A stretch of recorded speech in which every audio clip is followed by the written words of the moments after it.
Você some, vai começar.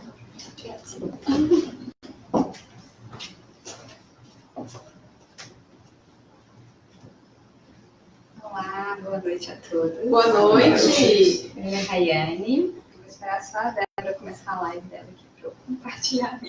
O Nevado começa lá e eu já compartilho aqui com você.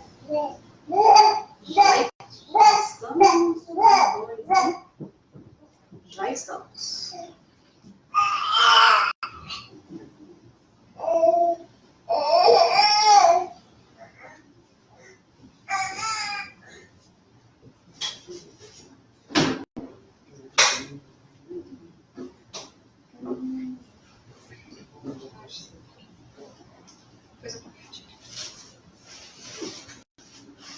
Boa noite.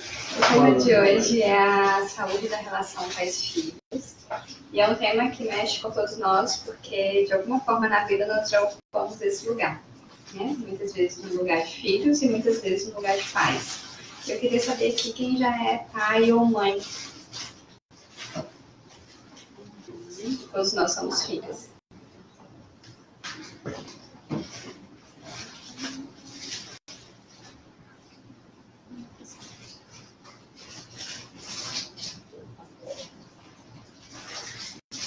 Depois eu compartilho. Me dá para ver o celular.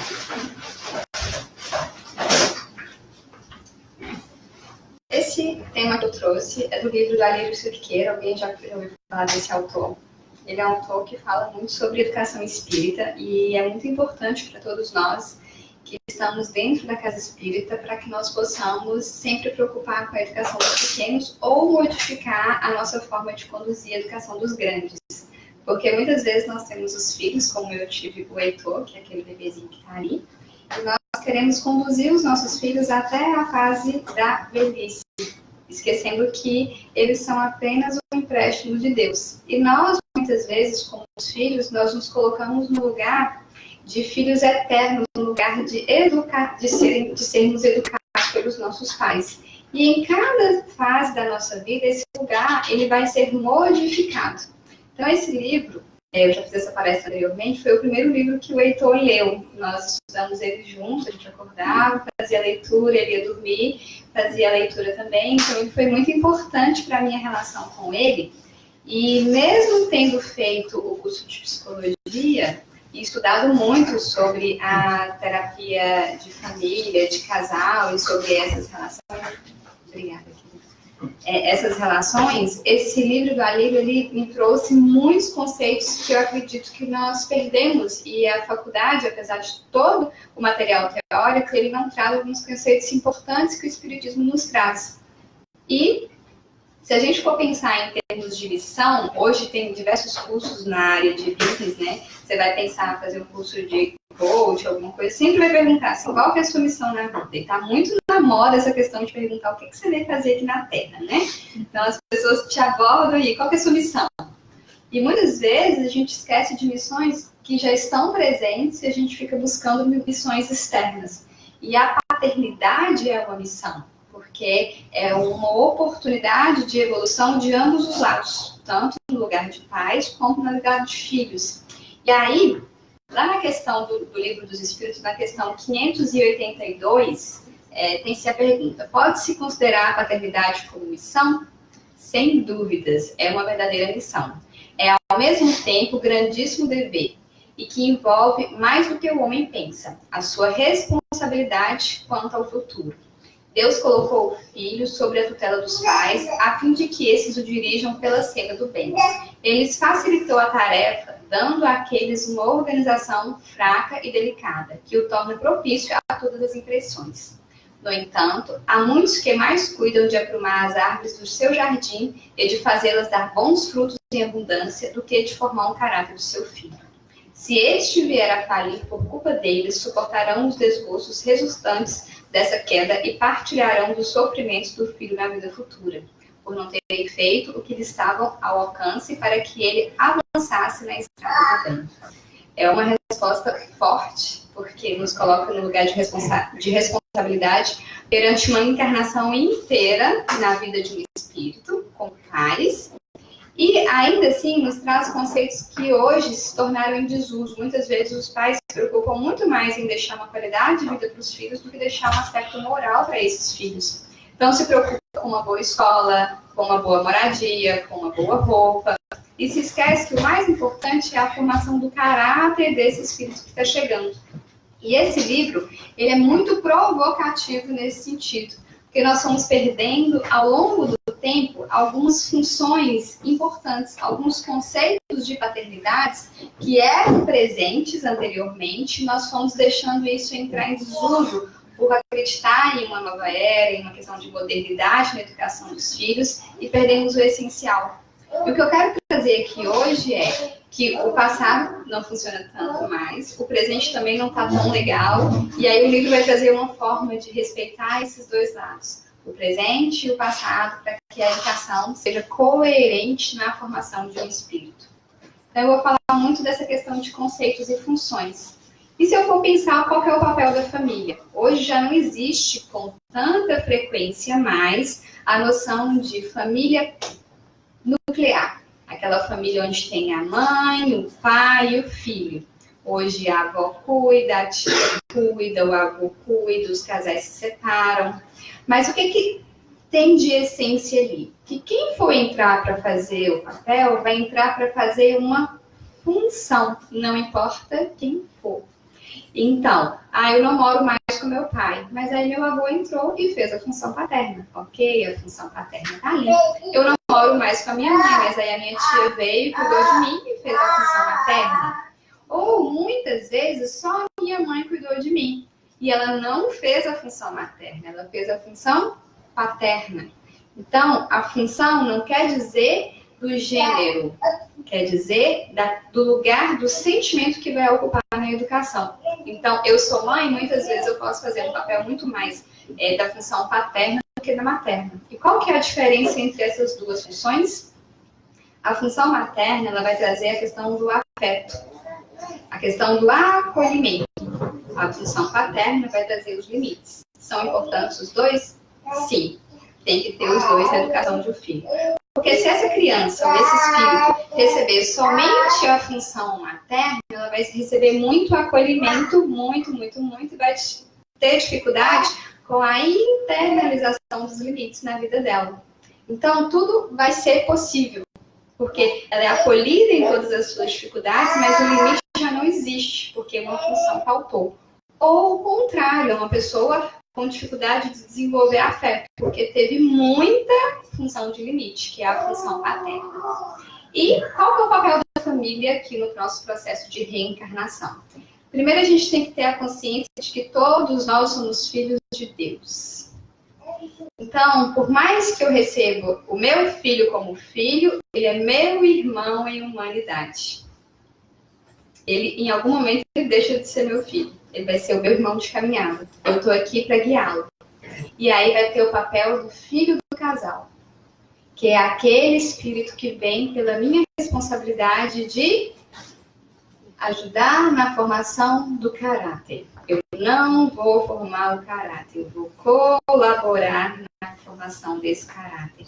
Por isso que a paternidade tem duas palavrinhas muito importantes: colaborar e co-criar. E se eu sou um co-criador, isso me faz Deus também. Lembra de Jesus falando, né, da co-criação? Então, eu sou Deus na capacidade de conduzir um espírito na Terra. Se eu tenho essa capacidade de conduzir um espírito na Terra, eu tenho uma responsabilidade muito grande em quem que ele vai se tornar, o que eu estou produzindo para a humanidade. Ou também, o que eu me tornei depois de uma etapa da minha vida. Porque muitas vezes eu começo a trabalhar com um sentimento de ingratidão em relação aos nossos pais, que está lá no livro, no Evangelho segundo o Espiritismo, no capítulo, sempre esqueci, capítulo 10? Tem um livro que tem um capítulo que é honrar pai e mãe, gratidão dos filhos, lembra? Então, lá no Evangelho segundo o Espiritismo vai falar que hoje nós temos muito essa relação da ingratidão dos filhos em relação à educação que os pais deram. E tem uma nova teoria, que já nem é nova mais, que diz, né, e eu sempre repito isso, não existe essa questão de ser ingrato aos nossos pais. independente dos erros que eles cometeram conosco. Independente dos erros que eles cometeram conosco. A paternidade e a maternidade é uma bênção. E eu tenho que agradecer todos os dias ao meu pai e à minha mãe por ter me recebido como filho. Porque a fila era grande, a lista de espera também, lá no plano espiritual. Então, se eles decidiram me receber como filho, eu tenho um sentimento de gratidão perante esses pais. Por quê? Porque eles tiveram, né? Pode ser que muitas encarnações foram involuntárias, né? Como existem, deve ter as encarnações voluntárias, mas eles se prepararam para nos receber. Então, eu tenho que ser gratos pelo simples fato de nascer. Se eu estou viva, é pelo meu pai e pela minha mãe. E hoje nós vemos tanto o sentimento de ingratidão dos filhos, como se fosse quase que uma obrigação eterna dos pais. É obrigação dos pais eterna? É. Mas é um peso que o filho traz para esse pai, para essa mãe, no processo de ter que fazer tudo por eles, até a velhice. E esquece que depois eles têm que caminhar com as próprias pernas. E nós, como pais, nós esquecemos também de lançar os nossos filhos para frente. E nós colocamos eles no lugar de dependência emocional durante um bom tempo na vida, porque, eu sempre falo, é uma via confortável ninguém crescer. Parece que é difícil, mas é mais confortável não crescer do que crescer. Então, por exemplo, quando todos nós deixamos o nosso país de origem e estamos aqui, é muito difícil crescer. É muito difícil deixar as raízes e começar a caminhar com as nossas próprias pernas. E quem fez isso antes da gente, deu o pontapé inicial. Se a gente veio por outras pessoas, já está mais fácil a caminhada. E lá no livro Nosso Lar, no capítulo 20, ele vai falar dessa questão da família. O lar é como se for um ângulo reto nas linhas do plano da evolução divina. A reta vertical é o sentimento feminino, envolvido nas inspirações criadoras da vida. A reta horizontal é o sentimento masculino, em marcha de realizações no campo do progresso comum. O lar é o sagrado vértice onde o homem e a mulher se encontram para o entendimento indispensável. O que a André Luiz estava ali querendo falar, né, conversando com a Laura nesse momento do livro Nosso Lar? Vai falar de algo muito importante que nós perdemos. Quem lembra no Brasil das missas às 9 horas da manhã na igreja? Acho que às 9, algumas cidades às 9 horas. Quem acordava as crianças para levar para a missa? A mãe. Né? Lembra, né? Tem que ir para fazer a primeira Eucaristia. Eu lembro desse conceito da mãe levando o filho para a igreja. Nós perdemos isso. A mulher saiu desse lugar. E foi um lugar muito ruim que a mulher saiu, porque hoje a gente está com uma dificuldade muito grande de trazer as nossas crianças e adolescentes para as religiões. Porque aí a gente vai olhar muito para a gente, nós perdemos esse lugar, porque nós somos para o mercado de trabalho, incorporamos um lugar talvez até muito da função masculina e deixamos o lado religioso que a mulher conduzia anteriormente de lado. Então, hoje, né, por exemplo, se tem um adolescente envolvido em drogas, em dificuldade de aceitar limites, a coisa mais difícil que você tem hoje é conseguir trazer esse adolescente, essa criança para a religião. Porque nós fomos deixando esse lugar de lado. E aí, lá no Livro dos Espíritos, tu vai se perguntar, na questão 817 a 822. São iguais perante Deus, o homem e a mulher, e têm os mesmos direitos? E aí a gente vai falar muito da questão de igualdade entre homem e mulher. E muitas vezes nós, mulheres, estamos muito aí lutando por essa igualdade. E essa igualdade é distorcida, porque a gente quer ser igual e é diferente. Né? O homem é diferente da mulher em diversos aspectos. E os espíritos, como sempre, são muito sábios na resposta, porque eles não questionam a novidade que está trazendo. Igualdade, né? De salário, de lugar no lugar de trabalho, a gente não está questionando isso. Dos direitos, sim. O homem e a mulher, eles têm que ser iguais, os direitos em relação à sociedade. Das funções, não. As funções são diferentes. Então, se os dois fizerem a mesma função, não vai dar certo. Está faltando uma função. Preciso é que cada um esteja no lugar que ele compete. Ocupa-se do exterior, o homem, e do interior, a mulher. cada um de acordo com a sua aptidão. A gente pode trocar as funções, né? A mulher pode ir atrás do exterior e o homem do interior. A gente vai falar sempre da função, isso pode ser invertido, desde que tenha as duas funções presentes dentro do lar. E aí a gente vai falar dessa questão da função colaborativa, que é o arquétipo de ligação com Deus. E Jung fala muito dos arquétipos também. E eu falo que o espiritismo tem muito da psicologia. Então, o Jung, quando você pega ali as obras, principalmente de Joana de Ângeles, vai falar muito sobre os arquétipos. Esse arquétipo da mulher que liga o espírito a Deus e o homem que liga o espírito à terra, ele é fundamental para o desenvolvimento de uma criança aqui no processo reencarnatório. O que a gente está deixando hoje? Deixando as crianças caminharem sem essas funções, sem nos preocuparmos como que ela vai ser direcionada aqui na Terra.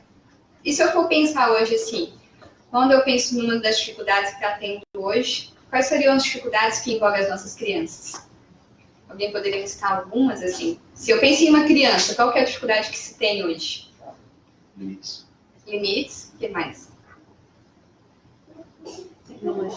Tecnologia que está associada ao limite, né? A tecnologia é algo que está mexendo muito com a cabeça dos pais, mas principalmente com a cabeça dos filhos. Então, hoje tem diversos desafios e já tem hoje material de cursos, né? Para os pais aprenderem a mexer na internet, porque os pais não sabem, e a limitar o acesso dos filhos à internet. Aí muitos falam assim, e aí, o que eu vou fazer? Né? Eu vou dar o celular ou não vou dar o celular? Eu vou limitar o tempo ou não vou limitar o tempo? Como que eu vou fazer isso na infância, na segunda infância, na adolescência, na fase adulta?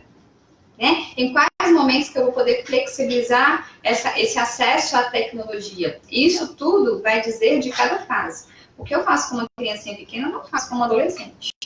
E os pais querem manter o mesmo padrão de educação para essas duas etapas diferentes. Mas hoje a questão do limite é algo muito, muito, muito forte no consultório. Né? Eu posso dizer assim que o sintoma principal hoje de chegada de crianças em um consultório, tanto médico quanto psicológico e na escola, é a dificuldade em aceitar limites. Por que isso está acontecendo? A própria divulgação da mídia, internet, televisão, tudo está aí atacando todo mundo, até os adultos também. Você pensa que pode, você quer mais, você está vendo uma coisa, vê outra coisa, você já quer outra coisa, criança é a mesma coisa. Antes nós não tínhamos isso.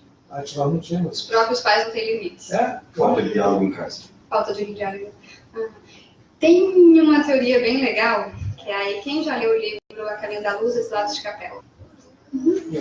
Nós somos, né? Alguns exilados.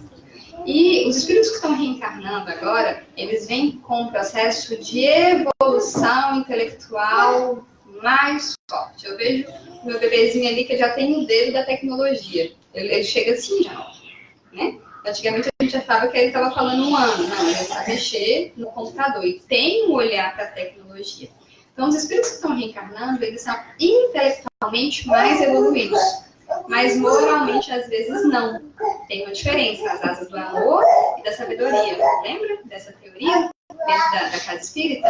Então, esses espíritos, eles são mais questionadores. Eles não aceitam mais aquela educação rígida que existia antes. Por que eu não posso usar o celular?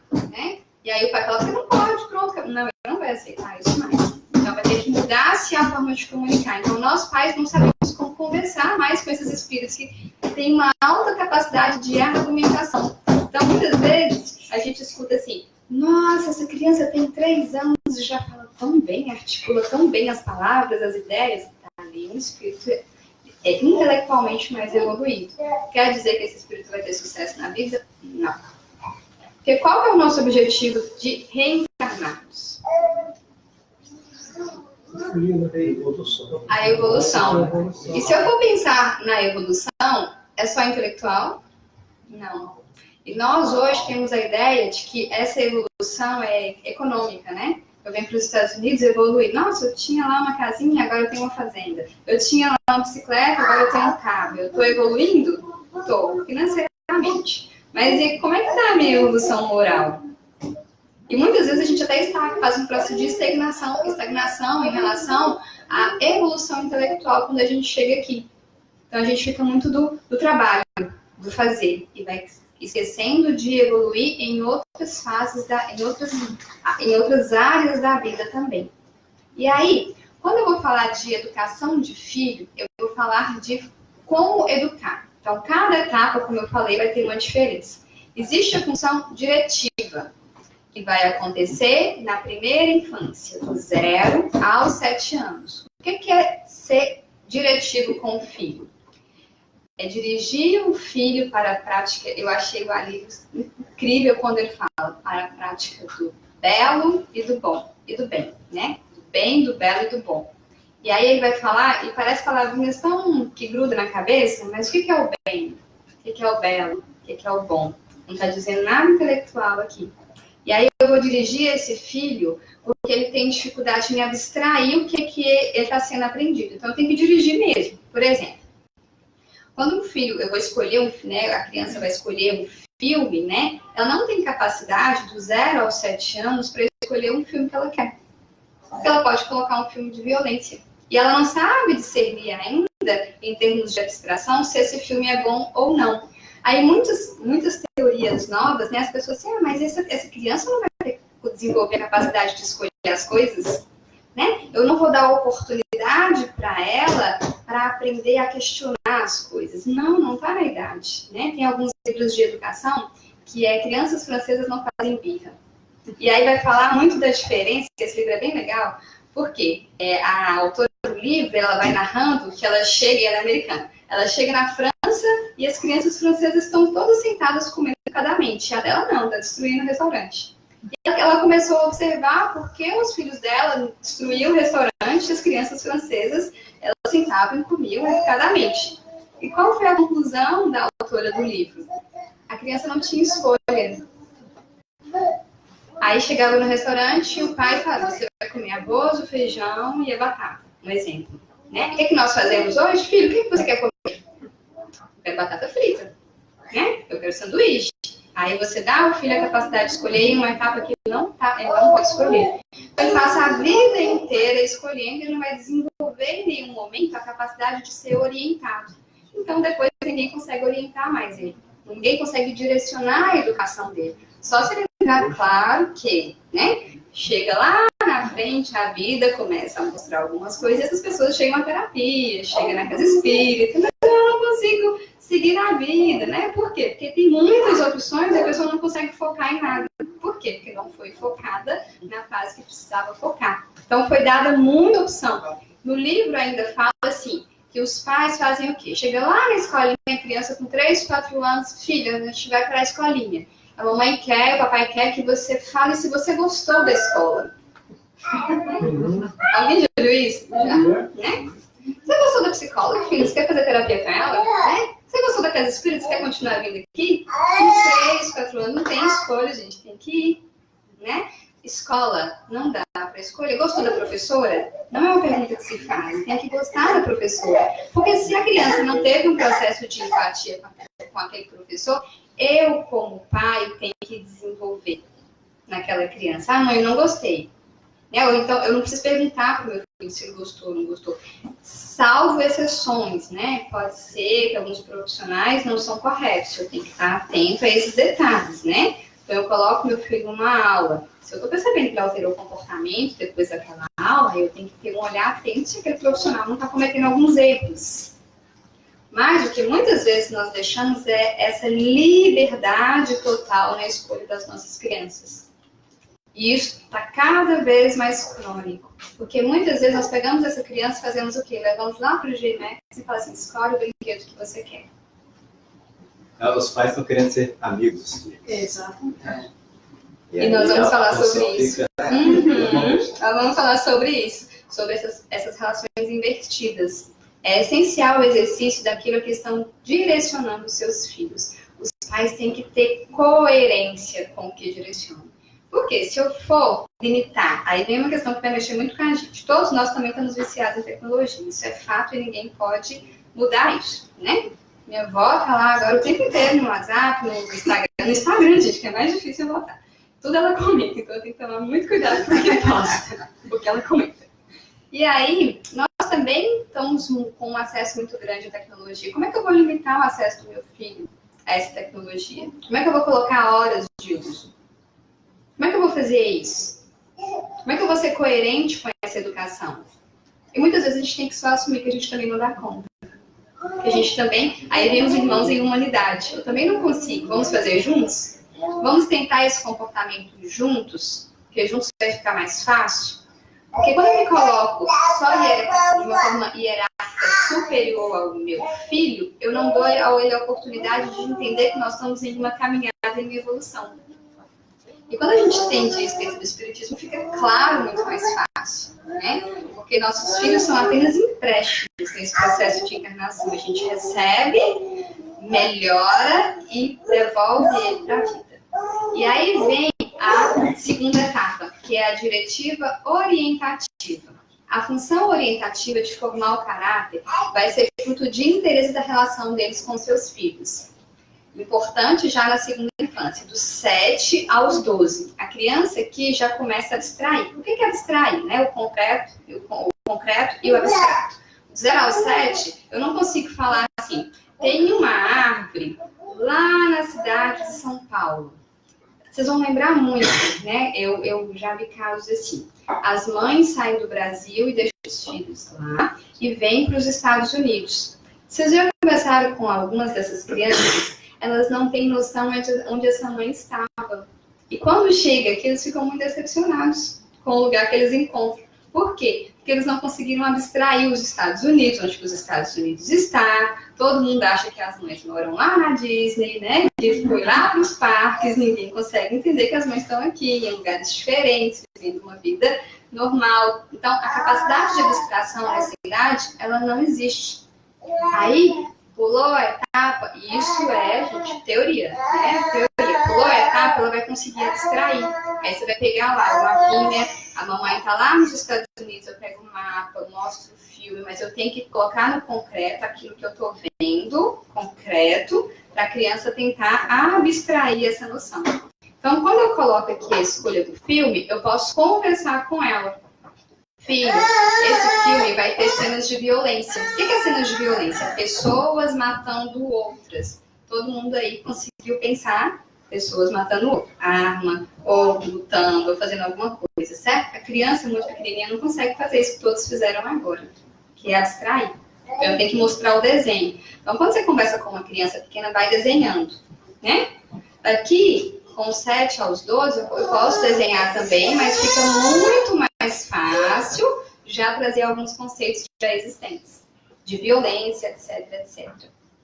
E aí, a adolescência, dos 12 aos 18 anos, é a orientação com direção. Essa é a fase, e é tão interessante porque fala assim, meu Deus, entrou na adolescência, agora, né, as coisas complicaram. Complicaram por quê? Porque lá atrás não foi feito certo.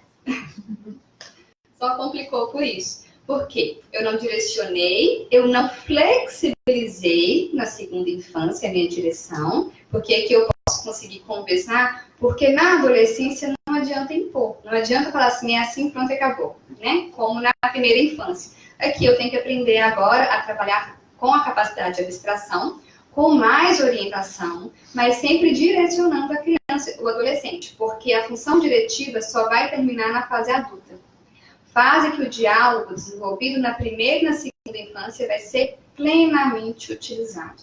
Então, agora é a capacidade de negociar com os adolescentes.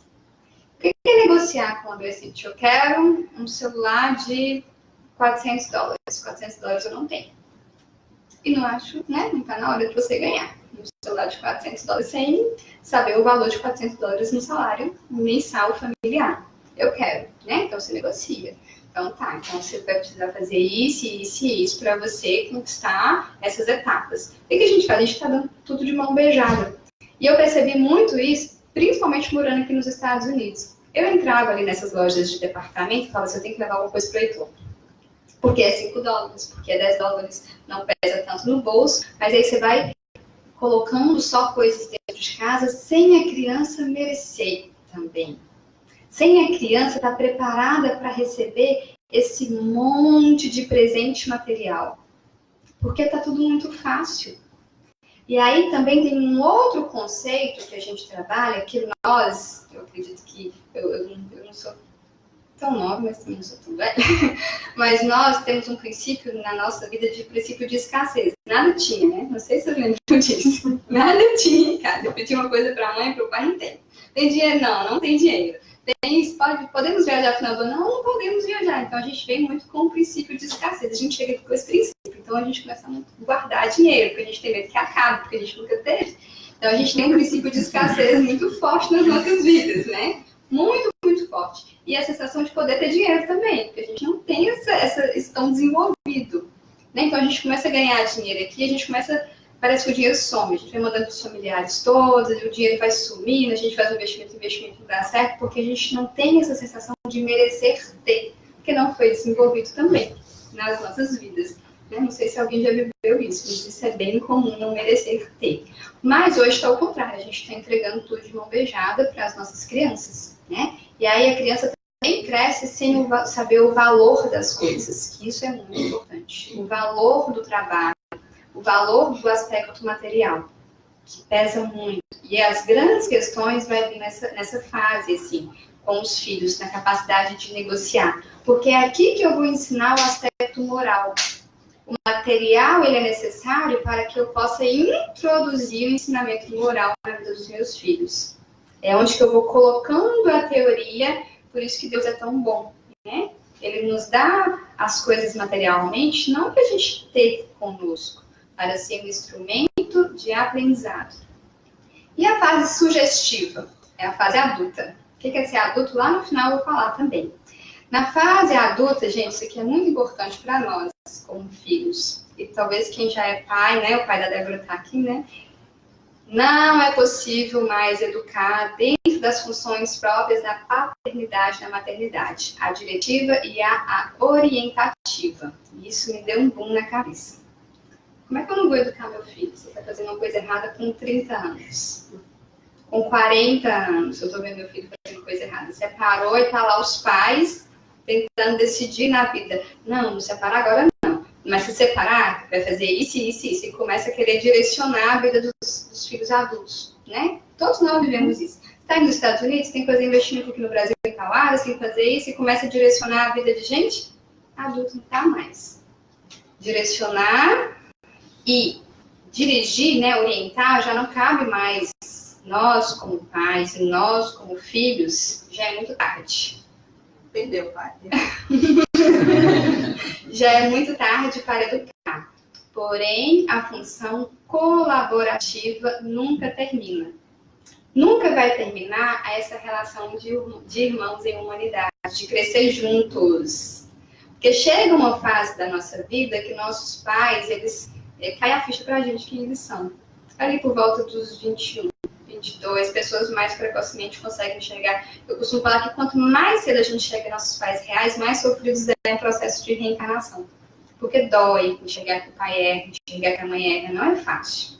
Né? Por quê? Porque existe um processo de idealização necessário na vida dessas crianças e adolescentes. E hoje, cada vez, quando alguém fala ali amigos, cada vez mais essas crianças e adolescentes estão enxergando os pais muito reais. E aí eles começam a fazer o quê? Questionar o comportamento dos pais. Não é porque não está para questionar, porque ele está só para questionar, não está para colaborar. Ele só questiona, mas ele não colabora com o pai, que é o irmão e a humanidade. Por isso que a paternidade, a maternidade, ela é muito sublime, porque ela muda conforme cada etapa da vida. E aí, hoje nós temos algo que ainda é muito comum, que é a infantilização da fase adulta, que é uma relação de mão dupla. Mão dupla. Eu me coloco infantil e o meu pai quer me ver infantil, meu pai e mãe. E aí todo mundo tem dificuldade de sair, de cortar o cordão umbilical. E cortar esse cordão umbilical, ele precisa ser de ambos os lados. O pai tem que dar permissão para esse filho crescer. E esse filho também tem que pedir uma autorização de crescimento. Agora, ok, eu posso seguir. Né? E como eu consigo seguir? Quando eu consigo ser pai e mãe da minha própria existência? Quando eu consigo fazer isso? Quando eu sou emocionalmente capaz de cuidar de mim e financeiramente. Antes disso, eu não consigo seguir. Esse aspecto financeiro é muito importante, porque muitas vezes, agora eu vou sair de casa, mas eu tô lá pedindo dinheiro todos os dias dos meus pais, com 30 anos. Né? Eu faço uma dívida e meu pai com 40 anos tem que pagar minhas dívidas. E eu acho que eu sou independente. É um grande erro, e a gente tem esse hábito. E tem muitos pais que favorecem isso também. Não, mas o pai tem que ir, um dinheiro em conta, e aí vai ser dentro do irmão, vai ser dentro do outro, e a gente vive esse processo, né, que não acaba nunca, de infantilização, de ambos os lados. E aí eu vou dizer de algo muito importante, que é a relação de cachoeira, né, nós pais. A relação da paternidade é uma relação de cachoeira, só dá, né? A única relação de paridade é a relação de casal. Eu dou e eu recebo também. O casamento é assim. Porque se eu só dou, eu vou cansar. Né? Se eu estou só fazendo para aquele companheiro, eu vou cansar. Eu também quero receber. Mas a relação de paternidade, maternidade é doação. O que esse pai recebe? Muitas vezes ingratidão. Né? Muitas vezes ingratidão. Vamos receber. Mas a gente recebe o filho sendo lançado de uma forma feliz na vida. Percebendo que aquele filho está evoluindo a cada dia. Então, o pai não tem que buscar no filho o sentimento o tempo inteiro de reconhecimento. Porque se está dando certo é porque foi feito juntos, bem feito. E como é que seria um relacionamento saudável entre pais e filhos? Aí tem 3 formas. A interferência. Quando a gente interfere, gente, no tempo inteiro na vida do outro, faça isso, faça aquilo, assim não dá certo. A gente não permite que essa pessoa desenvolva o livre-arbítrio. Isso já na fase adulta. Eu não estou permitindo e eu não confio nessa pessoa. E uma das coisas que aí eu vou trazer é que quando a gente interfere demais, essa criança, esse adolescente, né, principalmente o adolescente, ele começa a questionar tudo, né, que é bem comum. E ele não desenvolve algo que é a obediência. E a obediência, muitas vezes a gente acha que é um processo de submissão. A obediência é uma virtude que entrou em desuso. Porque a gente hoje não quer ser mais obediente a nada. Por isso que está vindo o pessoal mais intelectualmente questionando tudo. Entende? E aí a colaborativa é baseada no amor e na compaixão. Dá o melhor de si sem querer viver pelo filho. Eu faço e lanço. Eu costumo falar que é um novelo, né? É um novelo. Eu viro a ponta e jogo o novelo. Eu continuo guiando aqui. Mas esse novelo ele é infinito. Ele vai ganhando o mundo. E eu vou permitindo.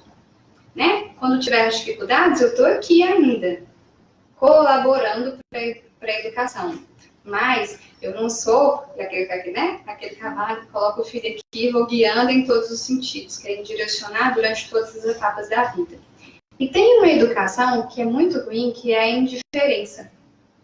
Muitos pais são indiferentes aos filhos. Produz o abandono direto ou afetivo indireto. Há uma demissão da função. Eu me demito da função paterna e da função materna. Muitas vezes nós fazemos isso na educação dos nossos filhos.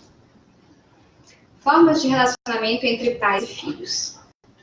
A relação vertical, consensual, amorosa, que vai estar aqui no livro, é a relação equilibrada. O pai sabe ocupar o seu lugar, a mãe sabe ocupar o seu lugar e o filho sabe ocupar o seu lugar. Aqui existe um equilíbrio das relações. Por isso que está aqui, né, quando você pega teorias sistêmicas e outras, diversas teorias trabalham muito com esse aspecto aqui, pai, mãe, filho, e hierarquicamente o filho vai estar embaixo, porque está ali com ele. E aí tem uma outra forma que é bem parecida com isso, que é pai, mãe, filho, mas é numa educação autoritária, que é disfuncional. O pai e a mãe mandam, o filho obedece.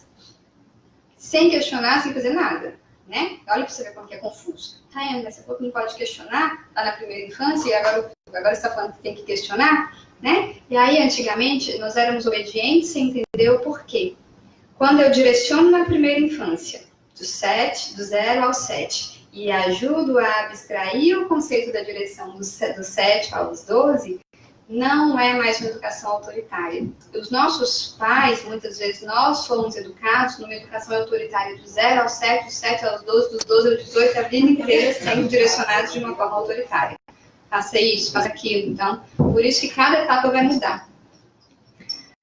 A educação centrada no autoritarismo, elas são desconfiadas e, no fundo, são inseguros. Eu só mando. Porque se o meu filho questionar qualquer coisa, né, eu não tenho coerência para bancar o que eu falei. Por isso que eu nem permito que ele fale nada.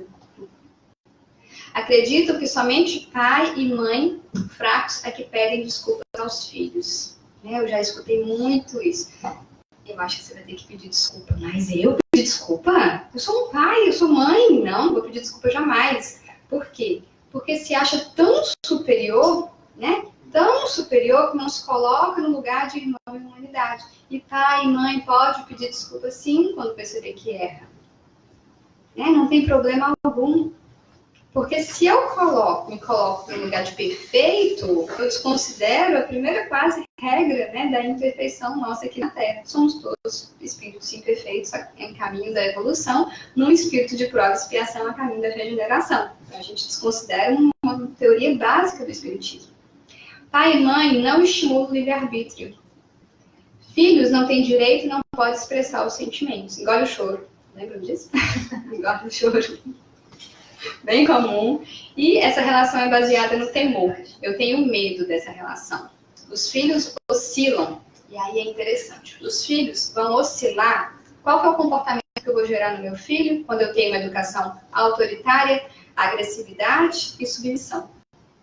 Ou esse filho não consegue desenvolver, ele fica submisso a essa autoridade. Então, muitas vezes, mulheres que sofrem violência doméstica, geralmente teve pais muito autoritários. Porque elas se submetem. Né? Elas se submetem a esse processo de submissão sem questionar a autoridade. Em outra etapa da vida. Gente, vocês conseguem flexibilizar, né? Infância tem que ser, fase adulta não, tá? E a agressividade é quando eu não quero aquela educação para mim. Então eu começo a questionar e ser agressivo. A disciplina, é o que eu falei, é uma virtude que surge a partir da autoconsciência e não da coerção. Então, a disciplina, eu tenho que trazer a consciência do ato de disciplina, eu não tenho que trazer um processo impositivo, né? Muitas vezes a gente vê sistemas rígidos, né, como os aspectos militares, que eu acho fantástico muitas vezes, né? Eu acredito que é fundamental para a ordem da Terra.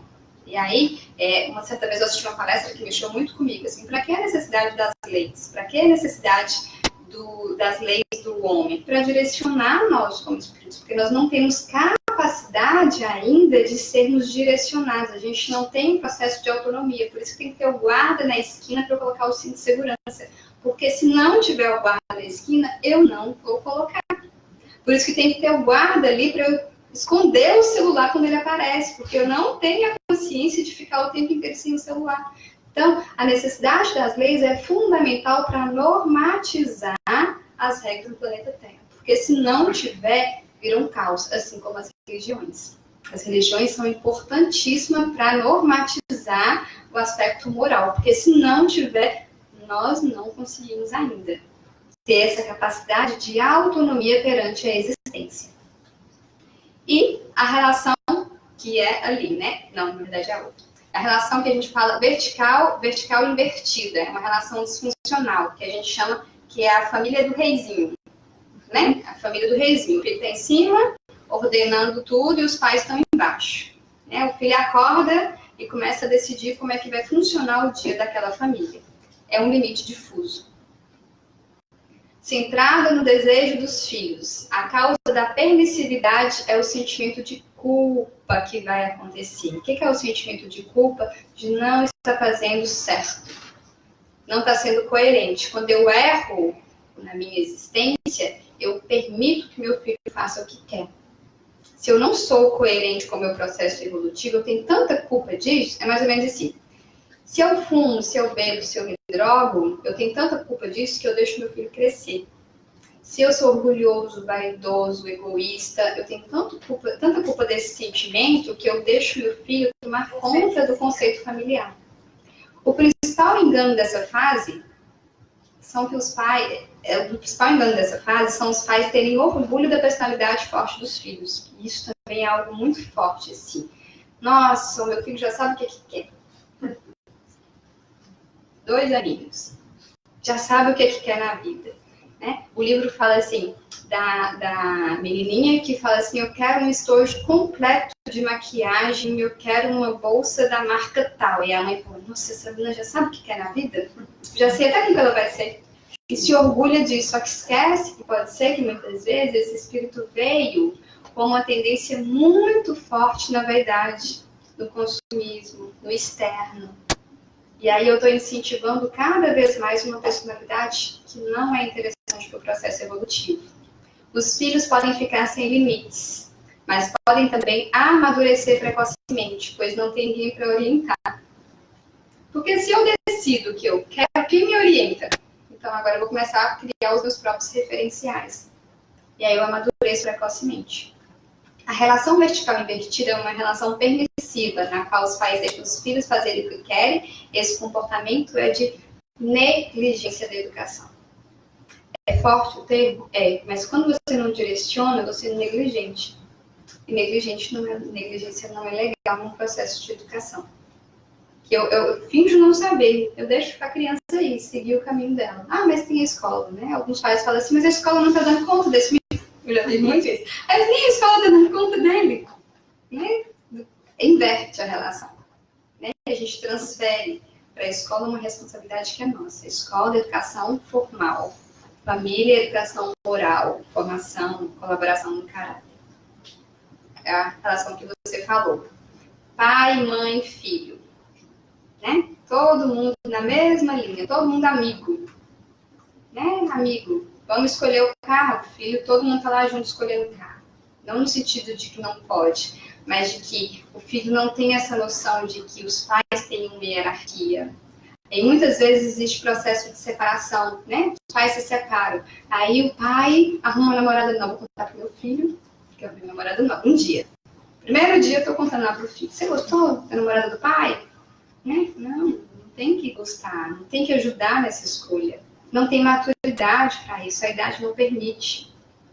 A gente tem que respeitar muito isso, assim, porque muitas vezes a gente acha que essa criança lá com 12 anos madura, que ela é madura mesmo, ela não dá conta, porque na hora que você pega essa pessoa lá na frente, você vê que em outras áreas ela é toda confusa, segura, porque não tem essa maturidade tão formada assim. E aí, essa relação de verticalidade, que a gente fala de horizontalidade, todo mundo é amigo de todo mundo, traz complicações muito fortes da relação pai, mãe, filhos. Por quê? Porque o pai quer falar no mesmo tom, o filho quer falar no mesmo tom com o pai.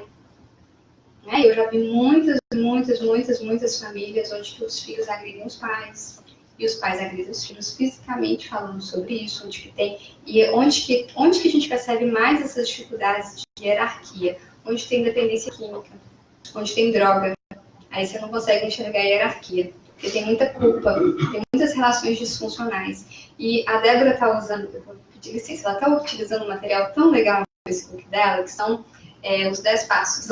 Os 12 passos, e os 12 passos, eles são fundamentais, porque não quer dizer só que os dependentes químicos têm que utilizar. Eu sempre falei isso, que a gente tem que utilizar para as nossas vidas. Todos nós temos que seguir os 12 passos. Para os dependentes e os independentes. Exatamente, porque você começa a rever nos 12 passos coisas que todos nós fazemos. E é muito interessante isso. Às vezes a gente acha, se coloca no lugar de superioridade, que os 12 passos é só para quem tem problema com droga. A droga é só o sintoma final. O comportamento começou antes, né? E é um material muito bacana. Eu sempre falei isso e, né, você fez, deu super certo. Assim, o exercício do poder na relação entre pais e filhos. O pai tem que ter poder sobre o filho?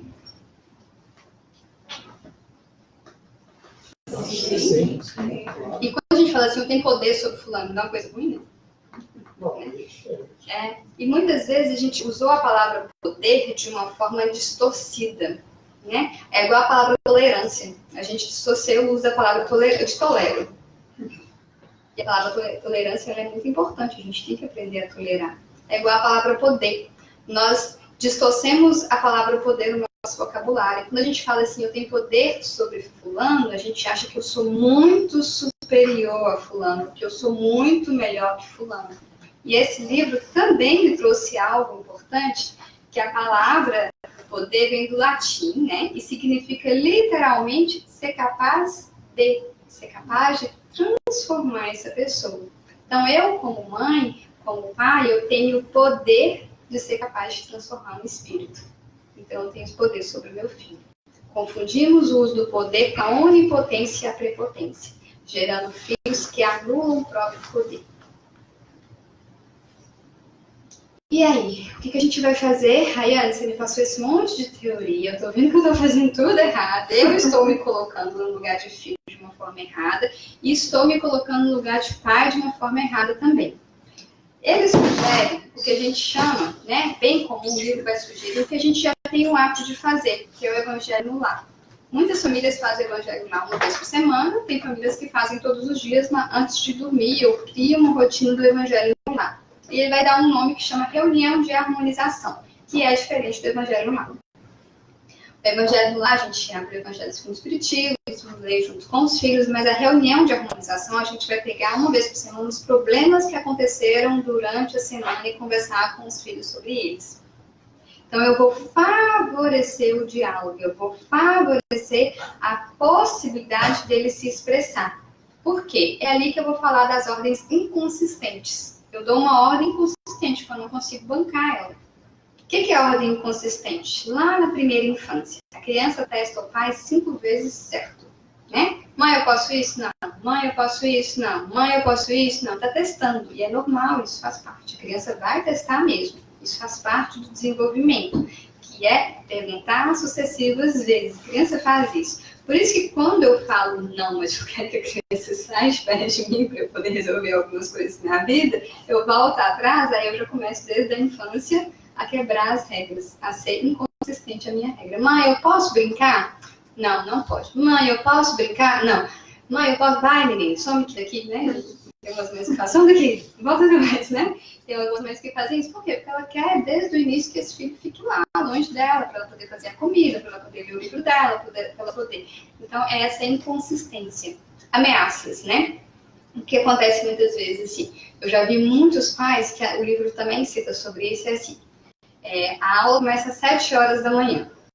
Aí a mãe e o pai começam a acordar o menino às 6 horas da manhã. Por que ele começa a acordar às 6 horas da manhã? Porque sabe que o menino não acorda para estar na escola às 7. Aí todo dia ameaça, eu vou te deixar para trás, eu vou te deixar para trás e nunca deixa. E aí, ao contrário de deixar para trás, começa a acordar às 5h30, para ver se dá conta que o menino acorda e vai para a escola no horário. Já viu famílias assim, né? Se adequando, só ameaçando, mas se adequando à dificuldade. Não sendo consistente. Ou então a gente também, alguns pais fazem críticas ofensivas, né? Ofende, machucam quando vai educar. Quando vai direcionar, chega a ofender a questão do caráter daquela criança. Ou então dá lição de moral, sem ter coerência interna. Primeira coisa para o filho entender é ter coerência. Né? Como é que você vai falar para eu não beber, não chegar de madrugada em casa, se todo dia tem a cervejinha lá dentro da geladeira? Né? E aí a gente também percebe que é uma caminhada sem fim. A evolução é todos os dias recomeçando, fazendo errado e tentando acertar. Ninguém aqui é perfeito, ninguém vai educar filho perfeitamente. E eu falo assim, que às vezes quando um profissional de autoajuda assim, engravida, é tão complicado, todo mundo pensa, cadê você com seu filho? Não é quase uma praga que joga, cadê você com seu filho? Por quê? Porque acha que a gente vai fazer perfeito. Não, a gente vai errar também. O filho vai ter... Às vezes eu também já escutei assim, nossa, o filho de psicólogo é tudo problemático. Já escutou isso também, né? Por quê? Porque tem tanta expectativa nessa educação, nessas coisas que a gente fala com facilidade aqui, mas é difícil, é uma caminhada, estamos todos juntos, somos todos imperfeitos, né? Se eu estou aqui junto é porque eu estou na mesma caminhada que todos vocês. E palestrando com essa escrita é mais difícil ainda, né? Porque tem os dois lados olhando ali pra gente. Elogios e comparações, mas seu primo, né? Seu primo faz tão, né? Tá estudando, seu primo já comprou o carro dele, seu primo já fez isso. A gente também tem o hábito de comparar. A comparação não ajuda em nada. Suborno. E aí eu achei o livro fantástico no suborno, assim. Subornar o filho desde pequeno. O que é subornar o filho desde pequeno com coisas que ele precisa fazer? O filho tem que tirar nota boa, não é obrigação dele passar de ano? O que a gente faz com esse filho? Dá prêmio. Dá prêmio. Se o meu filho passar no vestibular, ele vai ganhar um carro. Se o meu filho ele vai ganhar isso. A gente dá prêmios para aquilo que ele deveria fazer. E aí, na outra palestra, eu até citei esse exemplo, e é interessante porque o livro também fala, os nossos políticos, eles não recebem os prêmios, os mensalões, se ele faz um projeto, né? Então, quem ensinou eles a fazer isso? Nós, como pais, né? Então, os deputados que estão lá recebendo os prêmios para os projetos que eles deveriam fazer, são nós, como pais, que já estamos premiando eles antes da hora. E às vezes a gente critica o deputado, critica o presidente, esquecendo que por trás nós também favorecemos uma educação como a deles.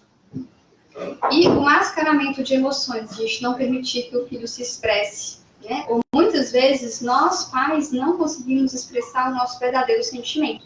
Então, na reunião de harmonização, vai trabalhar tudo isso. A expressão do sentimento, o aprendizado das consequências e o encorajamento, que é diferente do elogio. Nós temos o ato de elogiar as pessoas. Nossa, Rayane, sua palestra foi muito boa. Aí vai fazer o que comigo? Encher o meu ego. E aí eu vou querer me superar no ego.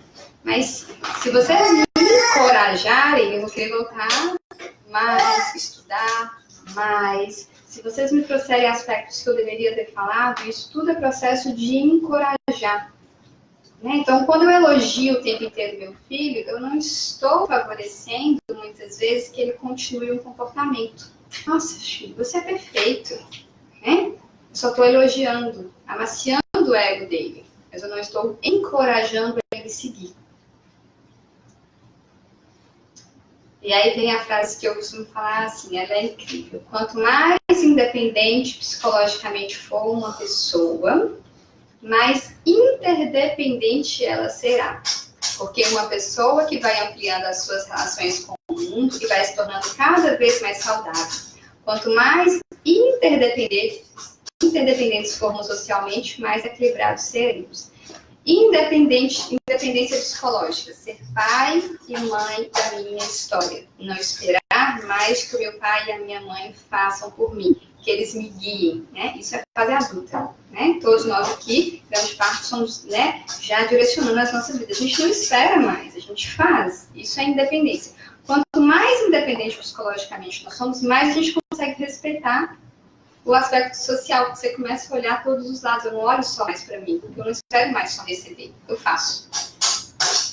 Enquanto eu estou esperando receber dos nossos pais, eu estou ali num lugar de não olhar para o macro, eu só olho ali para o micro, de querer receber.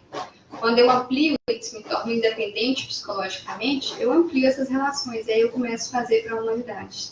Né? Que é me tornar interdependente. Eu respeito as relações, eu respeito tudo que acontece. E aí vem a questão da tolerância. Eu tolero mais. Eu aprendo a conviver melhor, eu não me torno tão difícil no trato social. Eu não gosto disso aqui não. Né? Eu não vou fazer isso aqui não. Eu não flexibilizo a minha ideia de que muitas vezes eu tenho que fazer algumas coisas, erradas, para aprender a conviver com o outro. Eu tenho que aprender a olhar o outro lado, a me colocar no lugar do outro.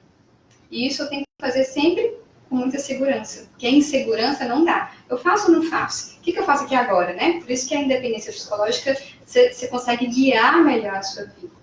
Então, o livro, ele é muito convidativo, assim. Ele é muito legal. Eu espero que eu tenha conseguido passar o que o livro falou. Não estou falando, gente, não estou falando nada meu, tá? Tudo está aqui no livro, até os exemplos. Nós somos multiplicadores, né? De bons palestrantes espíritas. A gente vai somando o que eles descreveram, vamos agregando também a nossa experiência para ajudar nós, né, espíritas, irmãos encaminhados a melhorar cada vez mais. Eu espero ter contribuído com a noite de hoje. Passou tão rapidinho. Muito bom.